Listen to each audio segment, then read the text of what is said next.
hailed as the father of the modern Bahamas, and now Bahamians will be able to memorialize him at the country's gateway in this bronze statue. I'm Clint Watson. The story's ahead. As the country celebrates 42 Bahamian legends were honored last evening. And we take a trip down to Cuba for the festive Caribe, the Bahamas tonight. The National Report starts now. Now in HD.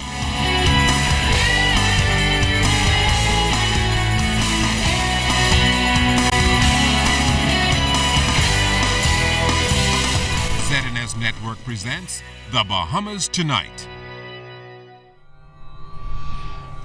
This portion of the news brought to you by BTC Everyday. An historic day in the country as the father of the nation is commemorated in a life-size statue at the country's main gateway. Good evening, everyone. I'm Charisma Robinson.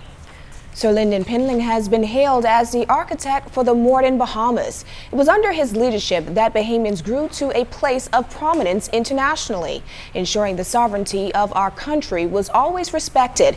He ranked high among world leaders, although managing to never lose the common touch of his people. Today, family, friends, colleagues, and proud Bahamians gathered to unveil the statue as they saluted his greatness. Clint Watson reports. July 9th will forever be a power-packed day in Bahamian history. It was then, some 59 years ago, that the late Sir Lyndon Pinling was sworn in as a Member of Parliament. He later ascended to the ranks of Premier, winning the government in 1967. My fellow Bahamians, good evening. This is the very first time that I am speaking to you as Premier. 18 years ago, according to Transport Minister Glennis Martin, he resigned on the exact same day of July 9th. As this is the last occasion, madam, on which I shall speak in this honorable house as one of its members. Now, on the same July 9th, this time in 2015, the country's major gateway, which bears his name, unveiled a life-size 5 feet 6 inch in exact height bronze statue of the father of the nation. The masterpiece of Aberconian Peter Johnstone, the $74,000 work of art, sits in the gardens at the airport. It was there prior to the unveiling that Transport and Aviation Minister Glennis Martin delivered a passionate address. The life and substantive contribution of Lyndon Pinling forms part of our rich inheritance. More than anything, this is so because his career journey reflects a collective struggle of a people. His legacy is the establishment of the foundation of a modern Bahamas. The establishment of the Royal Bahamas Defense Force, the founding of the College of the Bahamas, the creation of the Central Bank of the Bahamas, the National Insurance Board, Bahamas Air, which institutionalized linkages throughout the archipelago from north to south, universal access to education and to health care, the creation of a social safety net. These achievements were groundbreaking for our people and were achieved quickly and, in fact, in almost record time. Daughter of Sir Lyndon, Monique Pinling Johnson, wants to share the spotlight on her father with others who contributed to his success. While my father, Sir Lyndon, gets so much of the credit and is called the father of the nation, our family always acknowledges and remembers, and we ask that our nation acknowledges and never forgets, that Daddy was simply a part of a team. A generation, a movement of strong, courageous, and visionary Bahamian warriors and supporters. Prime Minister, the Right Honorable Perry Christie, says the connectivity of Sir Lyndon with the average man or woman stands tall. That it is left to this generation to keep that dream alive. And as I ask the question that years from now someone will ask, who is Lyndon Pinling and why our principal airport is named after him, I want to end with telling you about a well-known phrase inscribed on the tomb of Sir Christopher Wren in St. Paul's Cathedral, London, because the answer is reflected on that tombstone. If you seek his monument, just look around you. It is hoped that as Bahamians near and far witness this statue, they would remember the loyalty, pride that Sir Lyndon had for the Bahamas, and the legacy it's left behind will no doubt continue in the hearts of all. Whatever you seek to do, you must always remember your people. Remember them, never forget them, for you can do nothing without them. Clint Watson, ZNS Network News. Thanks so much, Clint. Only one more day until the Bahamas celebrates its 42nd independence anniversary, although activities commemorating the occasion began last week. In Pompey Square last night, 42 distinguished cultural legends were honored by the Ministry of Tourism for their contribution to the national development. Our TV's Munnings tells us about some of them. Their names may be familiar to you. Arlene Nash Ferguson, Claudette Cookie Allens, Joanne Callender, Fred Ferguson, Patrice Johnson, Pat Ramming, and the list goes on. What do they all have in common? They can now add legend to their name, as the Bahamas awarded 42 cultural legends for our 42nd independence anniversary. Each recipient received a proclamation and a personal sketch from celebrity artist Jamal Roll that's now mounted in Pompey Square.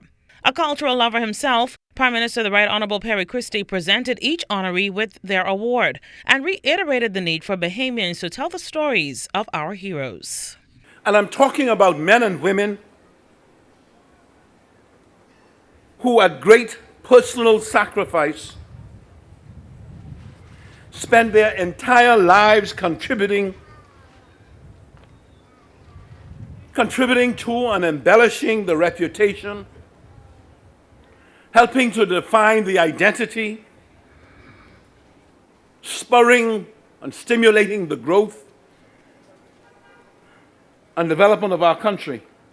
Prime Minister Christie reminisced on the life of many Bahamian success stories, like the late entertainers Bert Williams and Johnny Kemp, as well as Sir Sidney Poitier, whom all Mr. Christie acknowledged used the platform of art to affect change.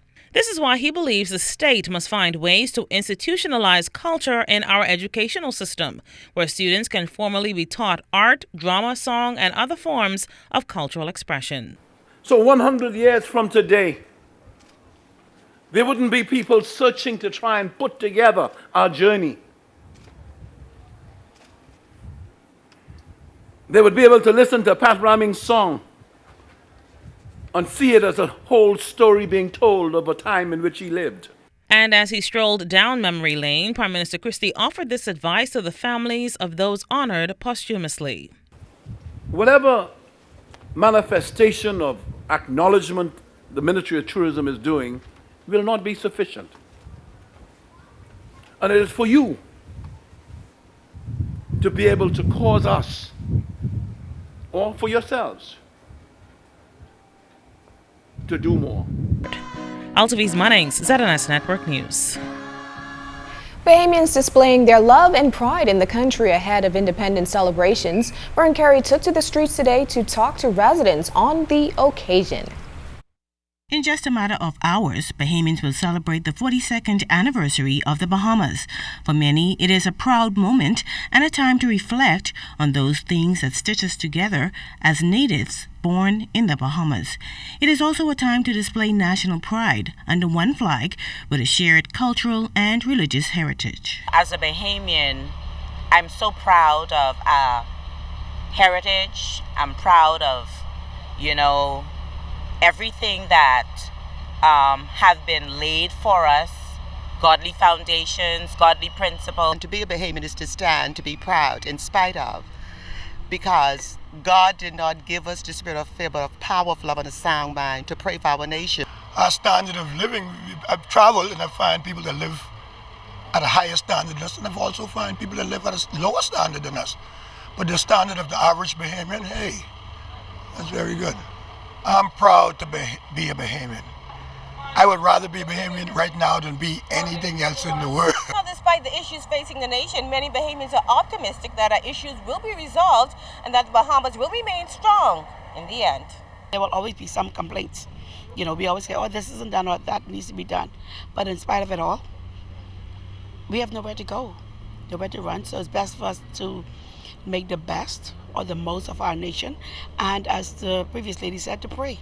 Everything isn't 100%, but we have problems like everybody else. But still, I would prefer to be the Bahamian. Bahamas, we doing good. We just have a little 1 or 2 problems, but we can make it. But in spite of the crime and the situations that go on in our country, this is still the best place in the world. We may have difficulties with hurricanes and different type of weather, but still, We are blessed above millions there in the world. We have beautiful waters, we have beautiful people, we have beautiful churches, beautiful government, and again, we can survive. Fern Geary, ZNS Network News. This portion of the news is brought to you by the new Shell and Letty, designed for extra miles.